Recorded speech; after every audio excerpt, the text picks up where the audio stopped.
ഇപ്പോൾ ഈ വിഷയത്തിൽ പ്രതികരിക്കുന്നതിനായി മലപ്പുറത്ത് നിന്നും ശ്രീ ചന്ദ്രൻ ചേരുന്നുണ്ട്. ശ്രീ ചന്ദ്രൻ, എന്താണ് ഈ റോഡ് അപകടങ്ങളിൽ താങ്കൾ പങ്കുവയ്ക്കുന്ന ആശങ്ക? റോഡ് അപകടം ഈ ഗവൺമെന്റ് തക്കതായ നിയമം ഉണ്ടാക്കിയിട്ട് നിയമം പാലിക്കില്ല എന്നുള്ള നിയമത്തിന് ഒരു കുറവുമില്ല. നമ്മുടെ നാട്ടിലെ എന്തിനും നിയമമുണ്ടല്ലോ.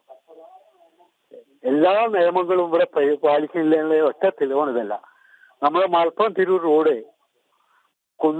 മലപ്പുറം കുന്നുമ്മൽ തുടങ്ങി വളവും തിരിവും കയറ്റും ഇറക്കും. എത്ര വളവ്! എല്ലാ സ്ഥലത്തും ബോർഡ് വെച്ചെന്ന് വിചാരിക്കുക, എന്നാലും ഉണ്ടാവും അപകടം. എന്നാ എന്താ ഇത്? യാത്രക്കാരെ പറഞ്ഞിട്ട് കാര്യമില്ല, വാഹനങ്ങളെ ഡ്രൈവർമാരെ പറഞ്ഞിട്ട് കാര്യമില്ല. അശ്രദ്ധ ജനങ്ങളുടെ ഇടയിലും അശ്രദ്ധ ഉണ്ട്, അതിലധികം ഡ്രൈവർമാരുടെ ഇടയിലും അശ്രദ്ധ ഉണ്ട്. ഉത്തരവാദിത്വം ഗവൺമെന്റിന് ഇല്ല.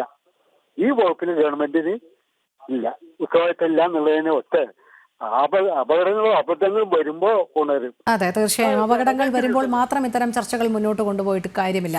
വളരെ നന്ദി ശ്രീ ചന്ദ്രൻ പ്രതികരിച്ചത്. നമുക്ക്